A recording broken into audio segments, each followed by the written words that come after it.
Today we're going to be going over some of the best fragrance flankers that you can purchase. To me, these are worlds better than the original, the ones that started the line off. And I really do think, especially now, we're in a time where the flankers are just worlds better than the original. They have made big improvements over the years to all of these major fragrance lines. You know, as annoying as it is to see all of these flankers instead of just new lines in general, a lot of these are really good. They're just huge improvements, both in performance and scent quality, in terms of just being more up to date. They work really well. This first one is Dior Fahrenheit Le Parfum. It's got suede, it has rum, has a nice kind of leather undertone as well, of course, with the violet leaf, which is what this line is known for. But it's just sweeter, leathery, a tiny bit smoky, and of course boozy from that rum in here. Man, this stuff smells wonderful. This is just such a well thought out release, because they have some other flankers of which are discontinued now, Aqua and Cologne, which smell great, but of course they're fresher, they're brighter than the original Fahrenheit, which already is kind of a fresh scent to begin with. And so this one takes it in the opposite direction. At one point, Fahrenheit Absolu was a great scent as well. Still is a great scent, you just can't buy it anymore. And that kind of went in a similar direction too, heavier and sweeter. But you know, this is one that you can still get. It's pricey, you know, 75 ml, generally for up over $100. So you're paying up for it, but it's a full Parfum concentration. It's a great performer, incredible quality from start to finish. And as I already mentioned, it's just a release that is really well done. This stuff is just worlds better than the original, in my opinion. There's nothing wrong with it. I just like this one. Let's go for Rabanne Invictus Victory Elixir up next.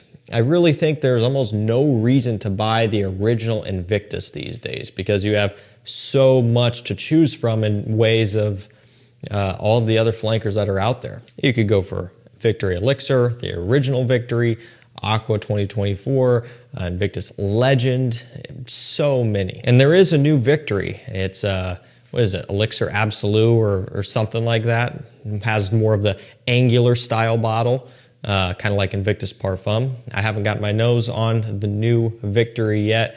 I hope to soon. I don't even know if it's fully available yet. So yeah, Invictus Parfum is another one that you could get. Basically anything other than the original. I think they're all better than the original. So take your pick. I could go for any of them, really. Of course, you guys know how I feel about Aqua 2024, but just to throw in something a bit different, Victory Elixir is a phenomenal release. It's a beast mode scent. It is very sweet, but that's kind of what you expect these days, and especially from Invictus. It's got incense, tonka bean, vanilla, and some cardamom in here. Great scent. Invictus Parfum, going to be a little bit more soapy and fresh, so it just depends on what you're after. And of course, Aqua 2024, the freshest of them all.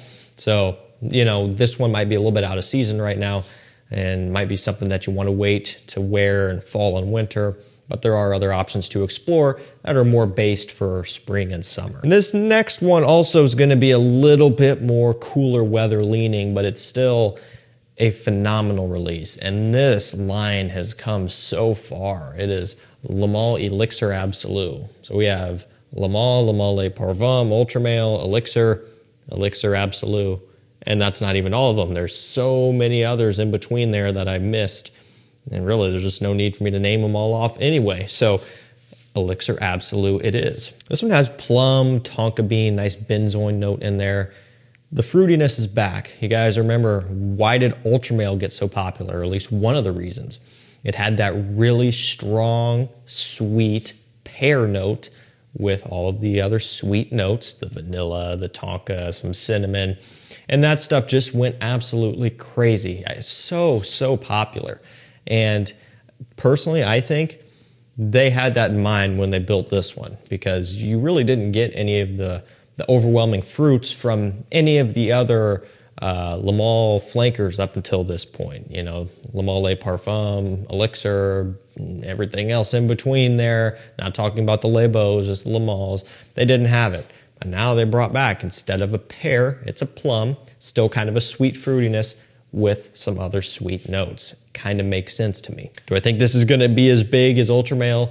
I don't know if anything will, because that was just a different time, you know, and Honestly, a lot of the other newer releases have gotten pretty popular too, but I don't necessarily see that happening. However, I do view this as a fantastic updated release.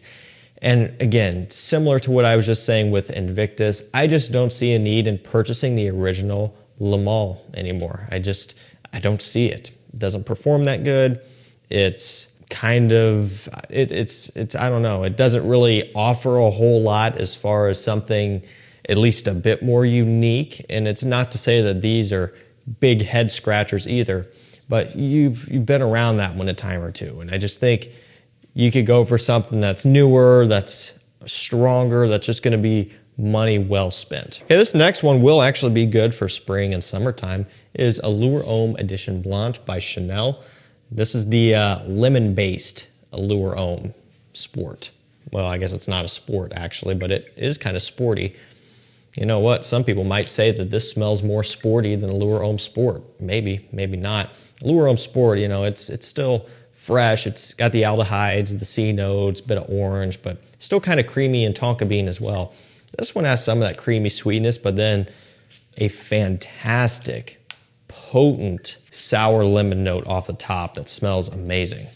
I mean, you can't get tired of that opening. The opening is by far the best part about this one, at least for me, and it is kind of fleeting, you know. The opening never lasts for a long time when it comes to a scent, and to be fair, you still do pick up on some of that lemon later on down the line, but really off the top, that's when this one shines. It's bright, it's fresh, just a little bit sweet. Kind of smells like a dessert. This is kind of a summer gourmand is how I describe it. You know, when you want something a little bit sweet but still fresh enough for warm weather, this is it. And I wouldn't go wearing this when it's 95 degrees out, but those cooler, maybe cloudier spring, summer days, it's perfect for that. And I have nothing wrong with the original Allure Homme. I think even that one is great. The entire line is fantastic. But personally, if I'm going to be making a purchase, I would go for something like this or Sport Eau Extreme over the original. You're already up there spending that much money. You might as well just go for one of these because I do think that they are better. But again, not to say that the original is bad. Let's go for another new release, Azzaro Forever Wanted Elixir. Man, they just keep on going. You know, like I said, not everybody is in for that. You know, all of the iterations, so to speak. And sometimes it can be annoying, but when they have something this good, I really don't care as much. So this one, it's got leather, raspberry, and some cardamom in here. Another one with some fruits, mixing with some leather. This stuff is really, really good. You don't see raspberry used a whole lot, and when it is used to the point where you can actually pick up on it, I think it is a highly underrated note. Mixing with that leather, it might remind you of some things, you know, well, Tom Ford Tuscan leather. Well, it doesn't really smell like that at all. This is still very much a designer level scent, but that combination, the raspberry and leather, is something that goes together really well, and it's evident here. This smells basically nothing like the original or Wanted by Night or Most Wanted Parfum. It's kind of in its own little world here. So some might like that, others might not. Personally, I don't really see any reason to purchase Azzaro Wanted EDT. I don't. I think any of the flankers are better. Any of them, but especially Forever Wanted Elixir. This stuff is really, really impressive. I was not really sure what to think going into it, but my mind was made up pretty quickly after trying it. I'm like, you know what? Got to give credit where credit's due. This is a knockout release. It's already starting to work its way onto discounters for right around $100. I think that maybe that price will come down a little bit more as some more time goes on, but it's something that I can see getting pretty popular, especially as that price continues to drop. All right, we'll finish things off with Y Eau de Parfum Intense. Man, you guys know it. I love it. I think it's a big improvement over the original, probably even over the Eau de Parfum as well. Personal preference, of course. There are going to be plenty of guys who prefer the sweetness of the EDP, and that makes sense. Nothing wrong with that. There's a reason why it's so popular. For me, I'm kind of to the point where when it comes to fresher leaning scents, I like freshness. You know, I really do. Why? Well, because look at how many sweet fragrances we have now. I have nothing against sweet fragrances, especially for fall and winter, of course. I love them, right? I love my gourmands. I love my sweet base scents. But most new releases from every major brand are sweet these days. And so when we get a fresher release that is truly fresh pretty much all the way through, I kind of appreciate that more, you know? And of course, I have plenty of scents from the past that are true fresh that I could wear, but sometimes you want something new. And this one is truly fresh all the way. It doesn't have the sweet apple. It's focusing on that sage, the lavender, the ambroxan or amber wood, basically the aromatics and some amber wood. And this stuff will sting when it gets in your eyes, like just what happened there. Be careful with that. But yeah, this one, to me, it is just the one to get. As well as Y Le Parfum 2025. Big fan of that one as well. Not on discounters yet. Well, I think it is, but it's still expensive. I think I saw 100 ml, like 140, 145. You're paying right around $100 for this Eau de Parfum Intense now because it's been out for a while. But at some point, yes, when the price of Le Parfum 2025 comes down, another one that I recommend highly. And it doesn't smell like this, but it's in a similar category of just being fresh. Le Parfum 2025 has some pine needles, and it's more woody, more masculine smelling.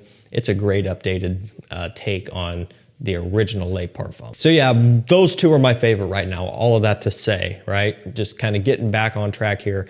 Eau de Parfum Intense, Le Parfum 2025. Those two are the ones that I prefer the most.